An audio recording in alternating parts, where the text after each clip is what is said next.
Nabi Mustafa Muhammadin sallallahu alaihi wasallam wa ala alihi wa azwajihi wa dzurriyyatihi wa ikhwanihi wa ahli baiti wa auladi wa ashabihi minal anbiya'i wal mursalin khususan ila abaina wa ummahatina khususan sayyidina Syekh Abdul Qadir Al-Jilani sallallahu alaihi wasallam khususan Syekh Muhammad bin Mustafa khususan wa man waqafa man jariyatan fi hadzal masjid al-farah Allahumma fir lahum dzunubahum lahumul fatihah.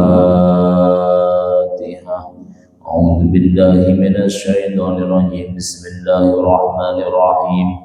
Alhamdulillahi rabbil alamin arrahmanir rahim maliki yaumiddin. Iyyaka na'budu wa iyyaka nasta'in. Ihdinas siratal mustaqim. Shiratal ladzina an'amta 'alaihim ghairil maghdubi 'alaihim waladdallin. Amin.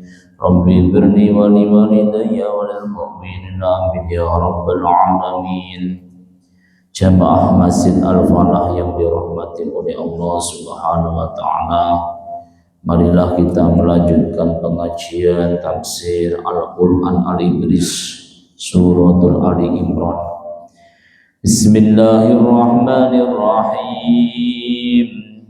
Ya ayyuhalladzina amanu la takunu kalladzina kafaru wa qalu li ikhwanihim idza darabu fil ardi aw kanu zallaw kanu 'indana ma matu wa ma qutilu liyaj'alallahu dzalika hasanan fi qulubihim wallahu yuhyi wa yumiitu wallahu bima ta'maluna basir. Ya ayyuhalladzina amanu, wahai orang-orang yang beriman, la takunu kalladzina kafaru, janganlah kamu menyamai orang-orang kafir. Wa qalu li ikhwanihim idza darabu fil ardh, mereka mengucap orang-orang kafir kepada teman-temannya, li ikhwanihim idza darabu fil ardh aw kanu yuzallaw kanu 'inda ma matu wa ma qutilu, ketika mereka berjalan di atas bumi, aw kanu huzan, atau mereka keluar untuk berperang, laukanu indana ma matu wa ma qutilu, seandainya mereka tidak melakukan itu semua, bersanding kepada kita, maka tidak ada akan terjadi pembunuhan atau dibunuh. Liyaj'alallahu dzalika hasratan fi qulubihim, dan Allah menjadikan, yaitu hati yang menyesal. Wallahu yuhyi wa yumiit, sesungguhnya Allah itu zat yang menghidupkan dan zat yang mematikan. Wallahu bima ta'maluna basir, dan sesungguhnya Allah adalah zat yang mengetahui atas perilaku mereka. Ini asbabul nuzul. Jadi kita kalau belajar ilmu tafsir harus tetap mengedepankan asbabul nuzul, yaitu dalam perang Uhud kemarin orang-orang kafir kan menang, orang-orang muslim itu kalah, tetapi di dalam golongan Rasulullah itu ternyata banyak orang-orang yang munafik. Jadi gayanya Islam tapi munafik. Dan mereka mengucap, seandainya kami itu tidak ikut perang, maka kami tidak akan terluka, tidak akan terbunuh.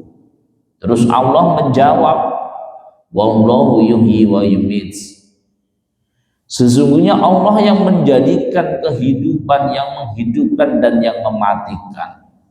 Dan mereka mengucap, seandainya kami nggak ikut perang, di rumah indana mamatu wa maqutil, di rumah kami, di rumah mereka semua di rumah, tidak akan terjadi pembunuhan.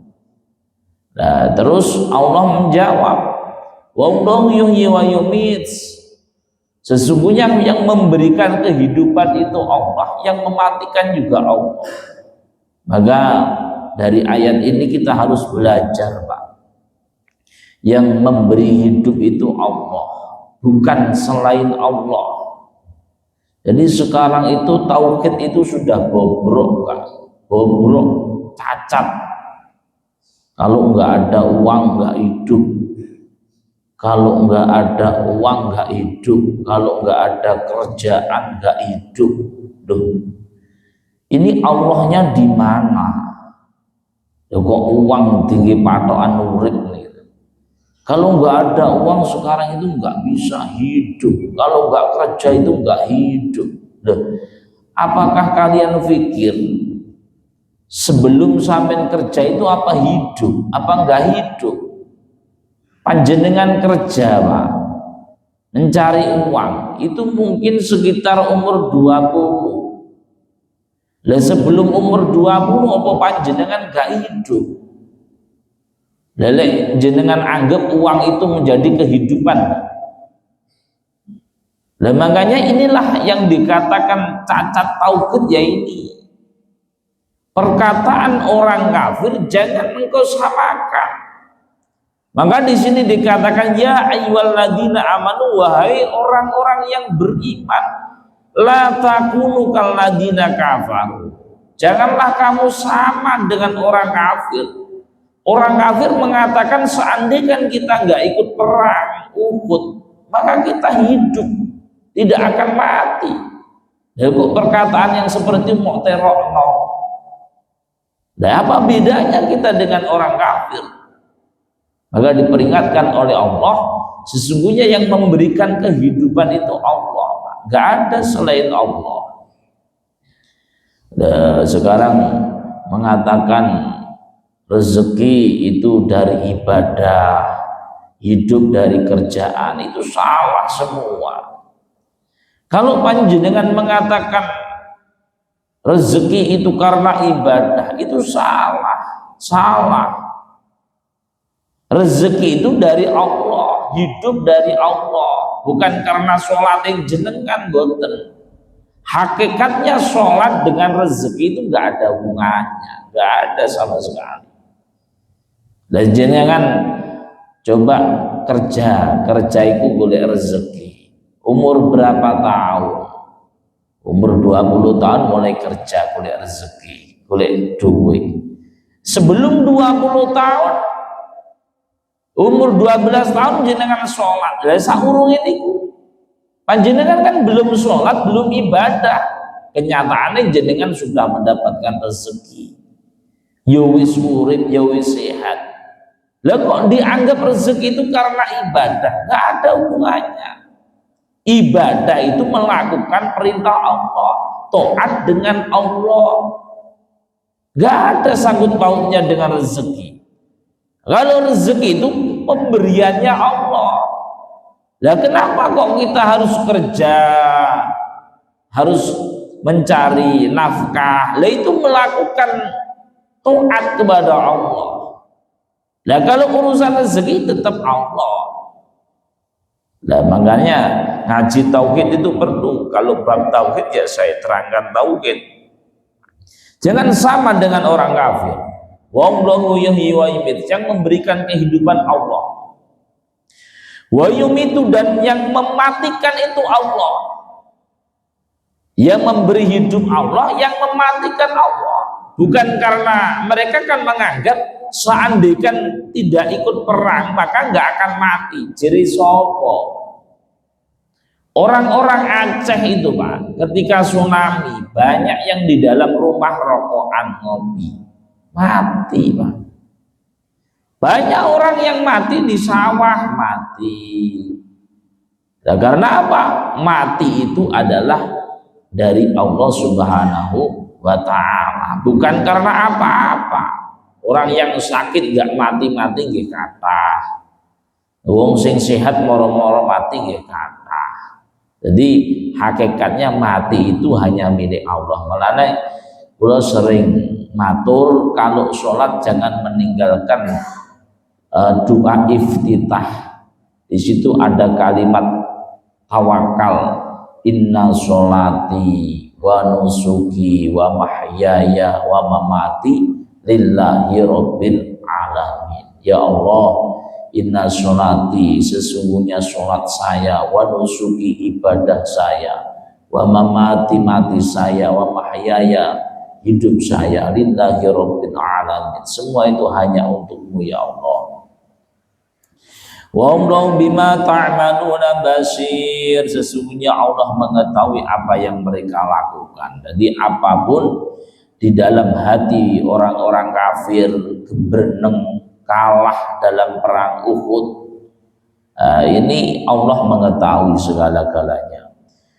Wala in qutiltum bi sabilillahi aw mutum la maghfiratum minallahi wa rahmatun khairum mimma yajma'un. Wala in qutiltum, dan sungguh, wala ini itu pakai la, dan demi lamun nyekti ya di sini kan gitu.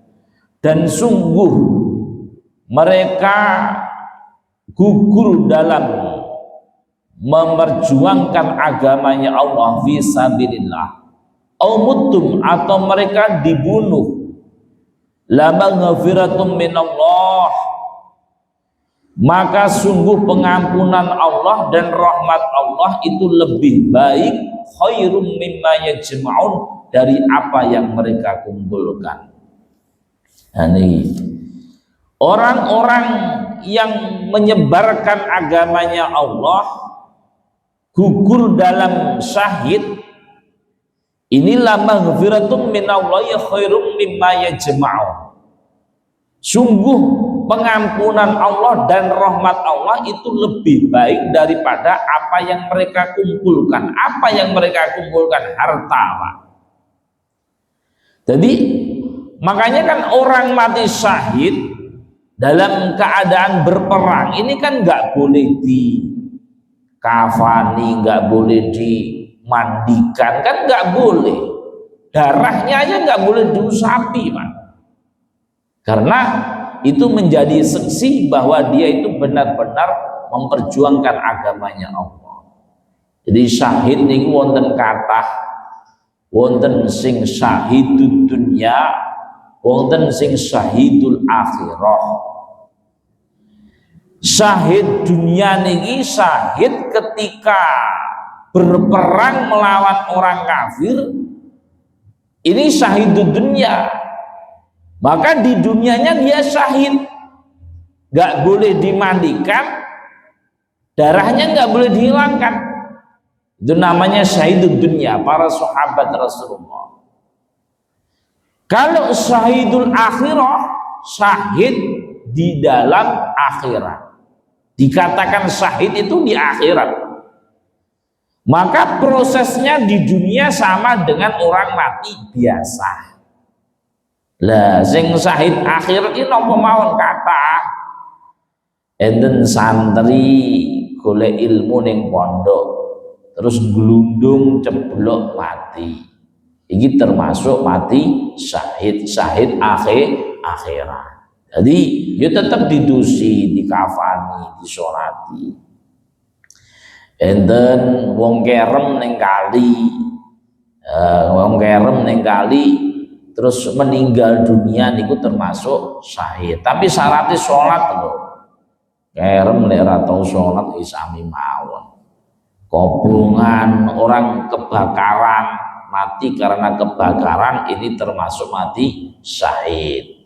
Orang melahirkan, habis melahirkan terus meninggal dunia termasuk mati syahid. Orang berbenturan dengan benda keras, tabrakan, Pak, ini termasuk mati syahid, syahid akhirat. Tapi syaratnya sholat. Ya mari dem-deman, mari ngombe, geleler, nabrak cagak telepon, jaduk mati. Syahid ini syahid baik. Syaratnya harus sholat, syaratnya iman dan harus sholat. Orang mencari nafkah, niatnya untuk keluarga, untuk ibadah kepada Allah, budal naik sepeda motor seret, juga punya niat nanti saya sholat bawa sarung di dalam jok mobil, jok motor, terus dia kecelakaan, meninggal, ini termasuk mati syahid. Karena yaitu tadi niatnya bagus, orangnya ibadah. Jadi syahid itu banyak. Itu yang syahid akhirat. Kalau syahid dunia, orang-orang yang berjuang ini tadi. Kemarin ada orang yang bertanya, Pak, kalau tentara bagaimana, Pak? Termasuk orang yang dimandikan apa tidak? Ya dimandikan. Ada tentara berjuang untuk membela negara, terus gugur dalam berjuang. Ini termasuk mati syahid, syahid akhirat, bukan syahid seperti orang yang berjuang seperti sahabat. Karena apa? Mereka tentara-tentara itu orang-orang yang punya pamrih, punya istilah ada bayaran lah, kalau kasarannya ono bayaran. Maka kalau dia membela negara gugur, ya tetap syahid, syahid akhirat, tapi bukan termasuk syahid seperti para sahabat, karena mereka tiap gak perang mesti digaji. Nah, itu tentara. Wal immutum au qutitum la ilallahi tuhsyarun, dan demi dan sungguh orang yang mati karena membela agamanya Allah, la ilallahi tuhsyarun, maka sungguh mereka akan dipertemukan, dikumpulkan kepada Allah Subhanahu wa ta'ala. Makanya orang-orang yang meninggalnya karena membela agamanya Allah ini akan dikumpulkan kepada Allah Subhanahu wa ta'ala.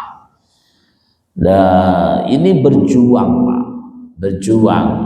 Berjuang itu gak perlu ya sak mampu nih. Makanya kan fisabilillah itu kan semampunya berjuang. Hidup itu untuk perjuangan membela agamanya Allah.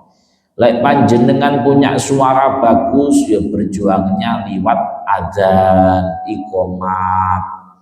Panjenengan bisa belajar Quran, bacanya bagus, berjuangnya liwat mengajarkan Al-Quran. Panjenengan nggak bisa apa-apa sama sekali, berjuangnya liwat meramaikan masjid, mengikuti majelis taklim, mengikuti sholat jamaah. Ini bentuk perjuangan.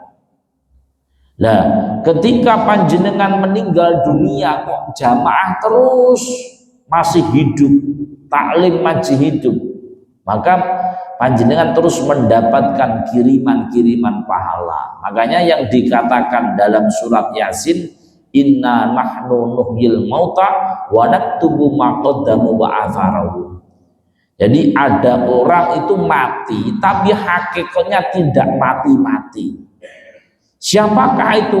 Wa asarahum, orang yang tiap hari mendapatkan kiriman-kiriman pahala dari dunia.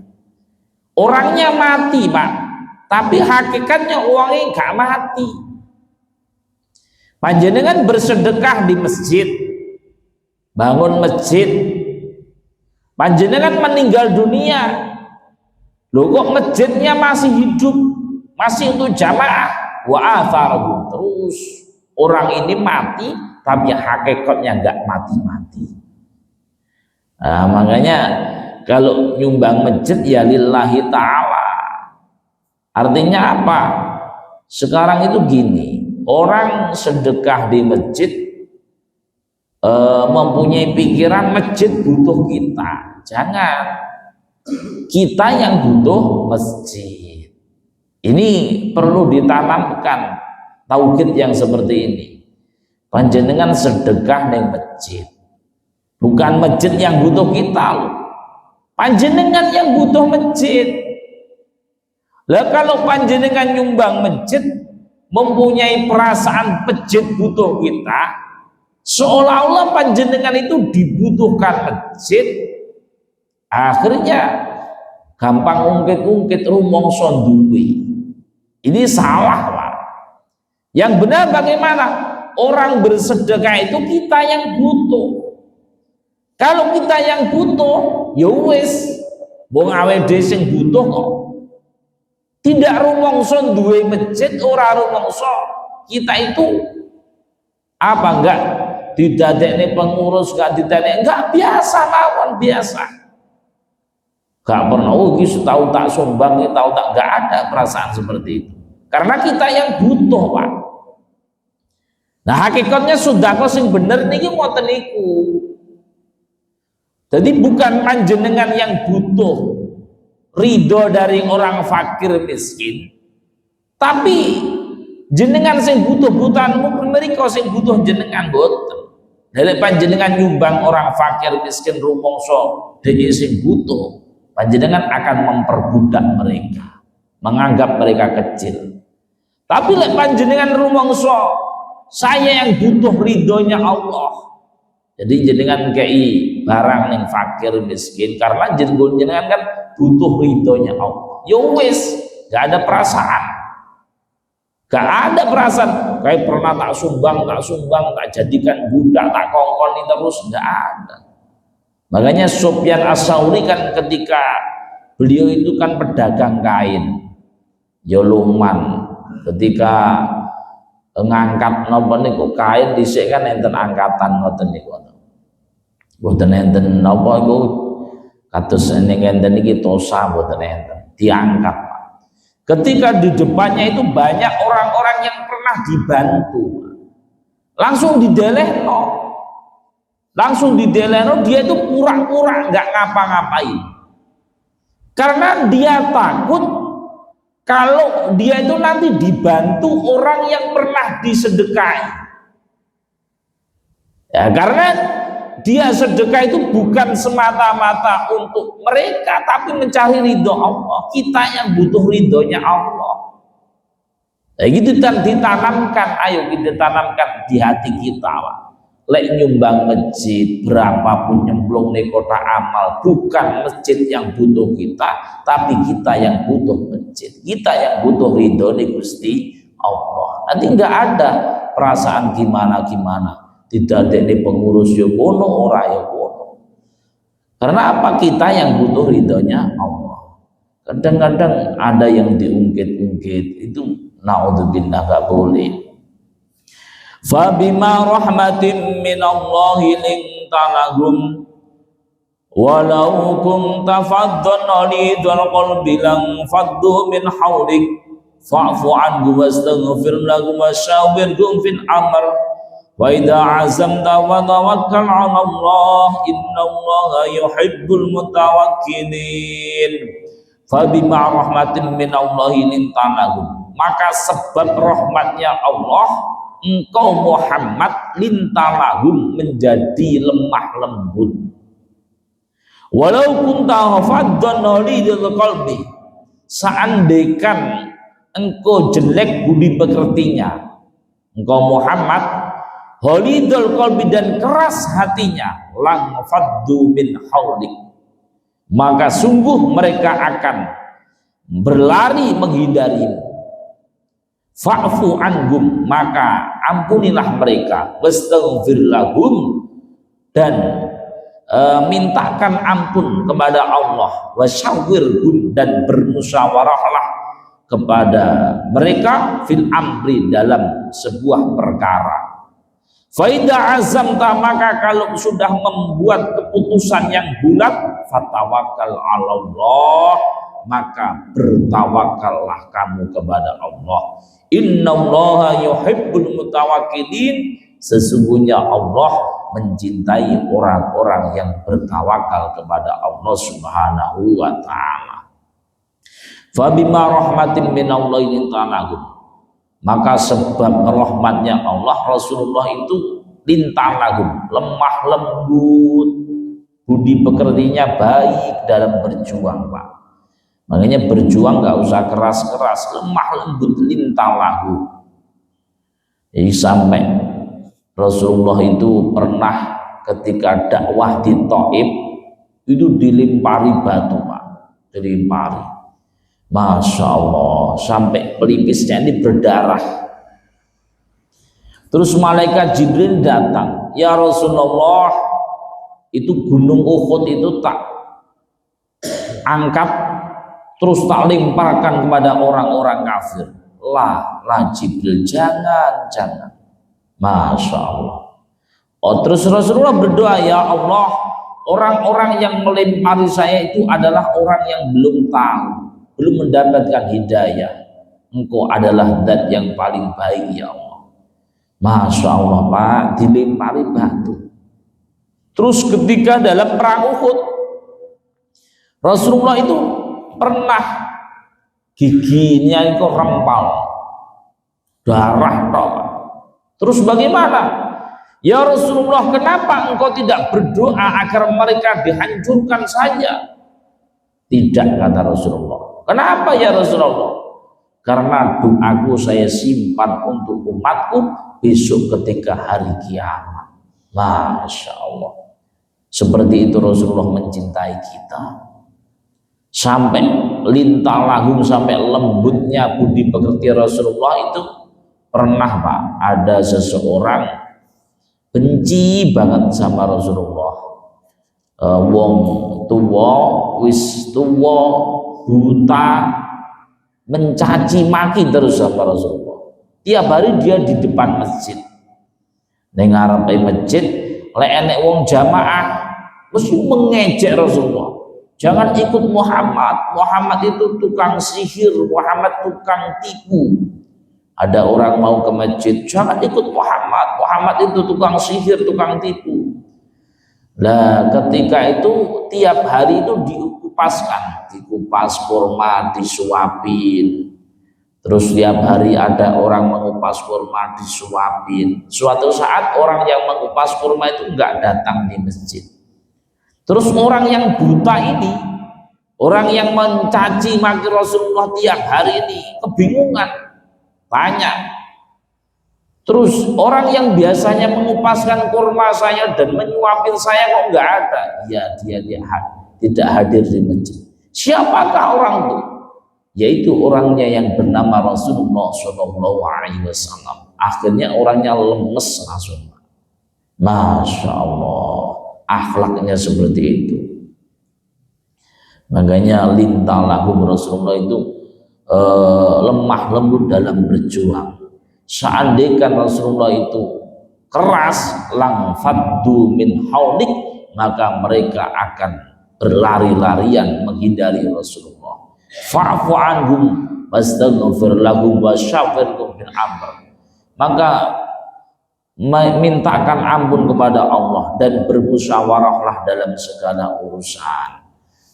Rasulullah aja bermusyawarah Pak. Makanya saya sering mengatakan apapun itu harus ada musyawarah. Nyawone keluarga niki nggih musyawarah, nyawone organisasi masjid nggih musyawarah. Kalau suatu organisasi itu sudah tidak bisa musyawarah, maka organisasi itu tinggal rangkanya Pak, nggak ada nyawanya. Maka Rasulullah aja musyawarah Kanjeng Nabi.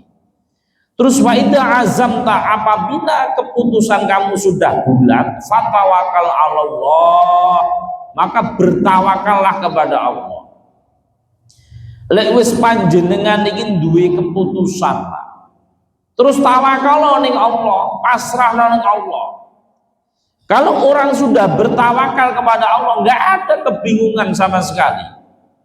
Dia nanti bangkrut ya karena Allah, bati ya karena Allah. Karena sudah tawakal ini tadi.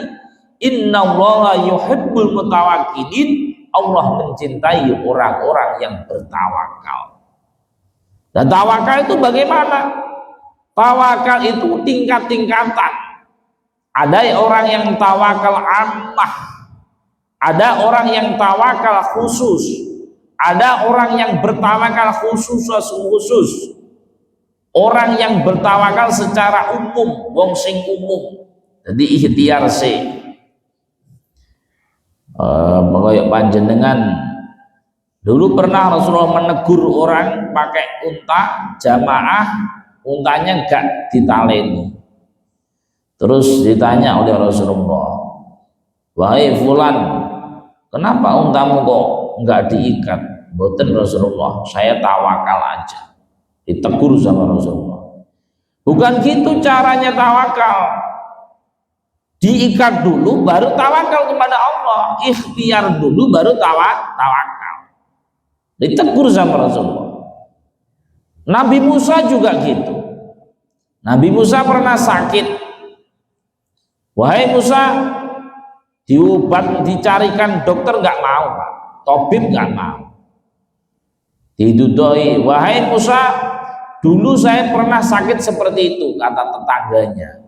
Terus saya pakai daun-daunan seperti itu, akhirnya sembuh.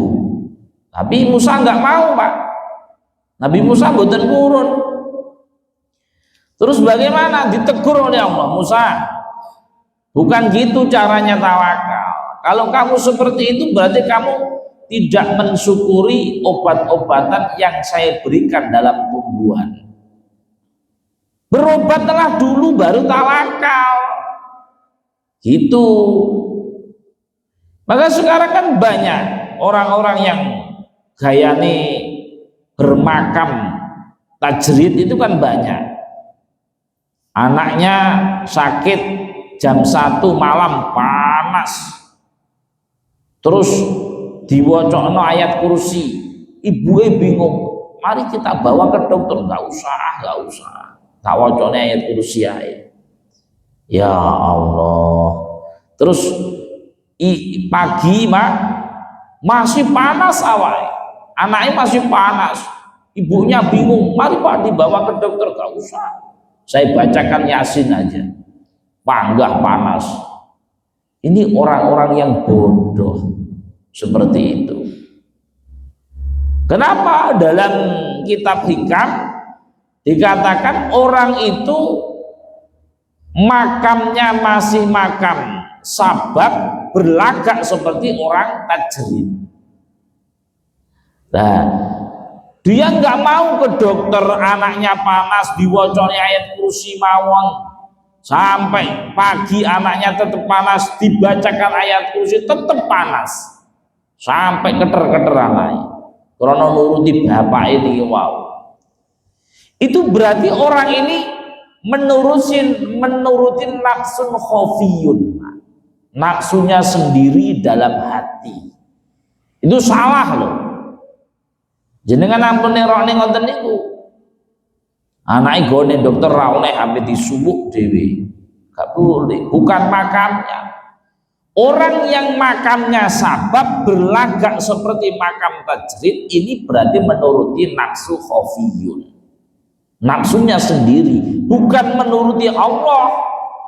Nah kalau dia itu mau ke dokter berarti dia menuruti Allah. Loh kok enggak? Ini kan tawakal Pak. Iya tawakal, tapi bukan itu makomnya. Belum sampai situ. Sementara orang-orang yang makamnya sabab berlagak turun seperti orang yang masih sabab, terus berlagak seperti tajrid, ini ya itu tadi nih anaknya mau digowonin dokter, jadi disumukai, ini keliru Pak. Banyak orang-orang seperti itu. Sok khusuk ngoten niku gak oleh. Jenenge nafsun khofiyun. Sedikit lagi saya tuh ayat lagi. Iyang surukumullahu fala ghalibakum. Apabila Allah memberikan pertolongan fala ghalibakum, maka tidak ada yang akan mengalahkan mereka. Jadi dalam berperang kayak perang Badar, perang Uhud, itu kan semua Allah yang memberikan pertolongan. Wa iyyakhdhulukum mamang dalladzi yang surukum min ba'di. Dan apabila Allah tidak memberikan pertolongan, maka siapa yang akan memberikan pertolongan setelah itu semua? Wa 'alallahi falyatawakkalul mu'minin. Dan kepada Allah lah orang-orang mukmin itu bertawakal.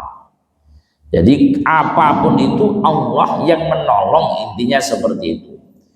Bukan karena hebatnya peperangan itu, karena pedangnya, senjatanya, bukan Pak. Karena pertolongan Allah Subhanahu wa Ta'ala. Kalau panjenengan berpikir hebatnya pedang, perang Badar itu 1000 musuh 300. Itu pun pedangnya itu bergantian loh Rasulullah. Bergantian sahabat itu. Musuhnya 1000 Pak, pakaian lengkap, pedangnya lengkap, tapi menang.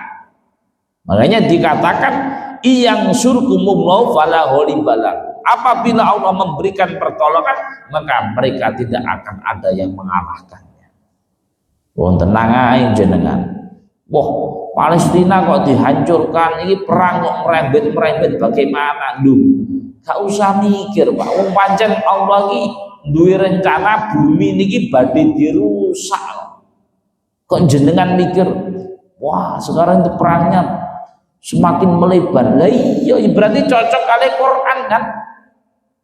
Ya rencana Allah dalam Quran itu memang dunia ini akan dihancurkan, dirusak. Ya kok panjenengan mikir, oh gimana ini gimana? Yes, pokoknya cocok kali Quran hadis, rencananya Allah ini memang dunia ini akan dirusak. Lalu kok panjenengan malah bingung, perang kok iso merembet-merembet. Nah ini berarti kan cocok oleh Quran ini. Maka ketenangai. Wa iyyahadukum man alladhi yansurukum min ba'di. Dan apabila Allah tidak memberikan pertolongan, maka siapa yang akan memberikan pertolongan setelah itu? Gak ada Pak. Ya memang skenario-nya Allah seperti itu. Kita nggak tahu. Nggak tahu, makanya Allah itu punya sifat innallaha ala kulli syai'in qadir. Kenapa Islam bisa dihancurkan, bisa kalah, terus umben menang kalah malih, menang kalah malih? Ya seperti itu. Allah itu nggak akan bisa diatur dan sing semau dia. Panjenengan nggak bisa ngatur dan sing semau dia Pak. Wahnya ini kan Islam kudu menang, kudu ini, kudu semua Islam wae bergabung jadi satu, Islam pada satu. Jadi iki karepe jenengan. Lah karepe Allah enggak seperti itu. Maka Allah kan innallaha ala kulli syai'in qadir. Dan yang semaunya, ya terserah Allah yang punya makhluk Allah sing duwe dunya Allah. Tugasnya kula sampean kabeh niki lil muttaqin, Pak. Memperkuat iman dan takwa, ngaji tok niku lho. Nek ngaji kan sholat ibadah. Betul usah ngurus-ngurusi seharusnya itu begini. Dan jenengan iki sapa kok Allah mau atur seharusnya gitu. Lah berarti orang yang mengatur seharusnya itu begini. Ya berarti jenengan dikte Allah.